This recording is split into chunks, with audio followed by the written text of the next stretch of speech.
السلام عليكم ورحمة الله وبركاته.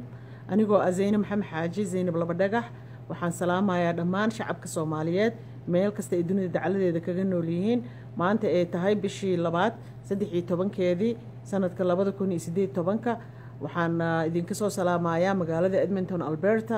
ee dalka Canada waxaan nii rajaynayaa khayr dhamaantiin meel kasta dunida dacaladeeda ka joogtiin aniga iyo familkayga asxaabtayda iyo inta aan ka warhayo dhammaan waa wada nabad qabnaa waa fiicannahay idinkana Ilaahay waxaan iga rajaynayaa inaad bash barwaaqo ku noolaatiin noloshina inta idinka hartay ilaahayna uu khayrka idin waafajiyo walaalayaal waxa igu kalifay maanta inaan videogaanayta soo duubo waa arin ku socoto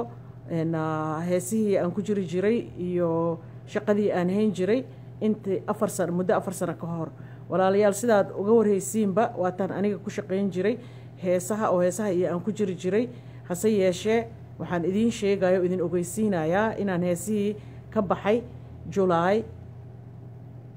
4teedii 2014 markaan Alberta soo guuray Edmonton anigoo markaas degan Edmonton oo degan muddo 2 bilood ah ayaa waxaa layga cazumay dalka Sweden magaalada Malmo xaflad oo Soomaaliya Day oo maalinta Soomaalida loo dabaaldegaayo ayaa layga cazumay dad kaleetan waa laga cazumay iyagana oo ay ka mid tahay maamo Hibo Maxamed muddo wiigahan ku soo maqnaa wiigaas anigoo maqan ayaa waxaan Ramadaankii iigu soo galay meesha waxaanan soo maray magaalada Copenhagen oo markii horeete aan ahayd meesha aan ka degay oo diyaaradda kaga degay oo haddana aan diyaaradda ka soo qaadanayay ayaa gabdho asxaabteyda oo gabdho yaryar oo gabdho Soomaalida jecel oo wadaniyiin ah cazumaad afur ah iigu sameeyeen intaanan soo dhoofin kadibna ilaahay amarkiisa maalintaasay cashada la fadhiyay oo afurka ah ayaa ilaahay qalbigayga soo geliyay inaan heesahan iskaga tawbad keeno waa soomanaa maalintaas afurka ii sameeyeen maalinta ku xigtana waan soo baxay markaan imaaday Edmonton Alberta caruurtayda iyo iigu horeysay labadeeda wiil iyo gabadhayda ayaan u sheegay oo ku dhaahooy aniga heesii waan ka tala baxayaa ogaada heese inaan ka tawbad keena ayaan go'aan ku qaatay dadkana inaan u sheegaa raba ogeysiiyo waxay ugu dhaheen iyagoo markasta ii dhihi jiray hooyo heesaha iska dhaaf special gabadhayda iigu dhihi jirtay ayaa waxoogaa cabsiyaa gashay isleeyihiin haddaa soo guurteen 2 bilooda meeshaan degantihiin hooyadiina waxay ku shaqayn jirtay weligeed beesahan uu ahaa oo idinku support gareyn jirtay income idinka soo geli jirteen wajigoodan ka dareemay waxaan u sheegay hooyo waxaan ku dhahay ilaaha irsaaqada haayo wadankaanaytina ilaahana keenay ilaaha kasi inaa idinku dhalo hadda inaan soo guuriyo idinka dartiina u soo guuriyo idinka jecel meeshaan anoo shaqeeyo wax kasta haysta oo even shaqo haysta organization ka shaqeynaa mideenta la dho idinka igu qasabteen oo igu dhahdeen hooyana keena hal meel aan ku noolaana meeshaas aan u shaqo doonano iyo waxbarasho dartiina u imaaday haddana ilaahan taladeena saaranaynaa ilaahana na siinaya irsaaqad ilaahana magantiisa ku jirnaa waxba ha ka walwalina hooyo aniga waa ka gaar go'aan waanan u sheegayaa ummadda maalintii ay ahayd 4 maalintii koowaadaan imaaday 2 bari kadib maalintii 4 July 2014 ayaan Facebook-gaygan ku soo qoray oo Zeynab Cumar iyo Zeynab Labadhagax oo ummadda kula soo share gareeyay hadda waxaa laga joogaa 4 sano oo wax yar dhiman sanadkaani igu buuxsamaysaa July ayay igu buuxsamaysaa 4 sano dibna uma fiirinin umana darsanin alxamdulillah shukr bil caalamiin mana raba inaan ku noqdo waxa igu kalifay inaan videoga maanta soo duubo wali waxaa la igu hayaa fanaanadii wali inboxkayga ayaa dad ii soo galayaan waxay leeyihiin fanaanadii heesahaagaan taageernaa aadaan ku taageernaa dadka marka aniga inboxka kulama hadla dadkaan garanaynin badanaa waxaan u jawaabaa laakiin dadka heesaha ka hadlo oon u sheegaa heesaha inaan iska dhaafay marka videogan waxaan idinku soo duubo walaalayaal maanta aniga ma awoodo intaasoo kumanaan oo Soomaali ayaa ku xiran page-kayga iyo profile-kayga Zeynab Cumar inboxkayga ii soo galayaan dadkina 101 qof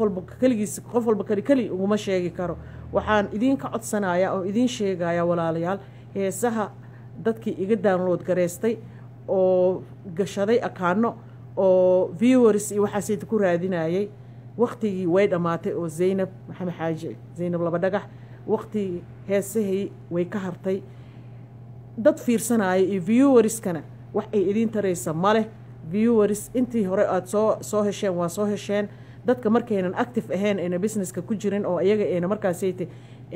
shaqada wadin dad yar waay dadka fiirsanaya dad badan ma aha mar walba dad cusubaa socda iyo dadkaasaa lagu mashquulsan yahay walaalayaalow dadkii iga duubtay oo akaanadooda facebooka gashadeen idinka ma iska leedihiin productionkiina ma aha lacag ma idan ka bixinin aniga marka hore idinkuma haysanin idinma daba soconin hadda laakiin aniga waan ka haray dembiya igu socda waay idinkana dembiya idinku tahay aniga raalli idinkagama ihi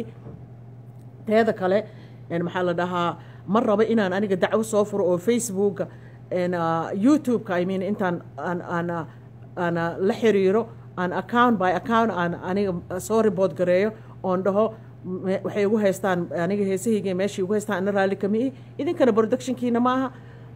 mana u haysatiin maxaa la dhahaa contracts oo iga haysiin oo ila gasheen oo ku haysan kartiin sharci ahaan male aniga ma rabo inaa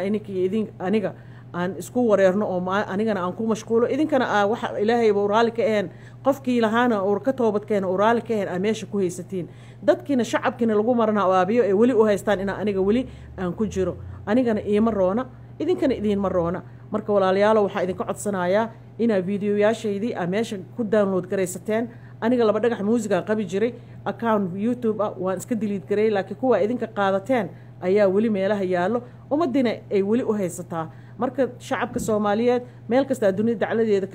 ka joogtiin waxaan idinka codsanayaa heesahayga inaan la dhagaysanin dadka akaanooda gashtay inay iga saaraan dadka telefishinada ku haystay inay iga heesahayga ka daarin telefishinada ka af soomaaliga ku hadlo production aniga waxaa aniga aan ii sameeyey markaan tegay jigjiga ayaa ii sameeyeen DDSI aa ii samaysa production iyadana waxaan ka codsanayaa productionkaasayta ilaahay wejigiisa inaa iskaga daasaan oo iskaga tuurtaan oona layga daarin meesha marka telefishinada kaleeto universal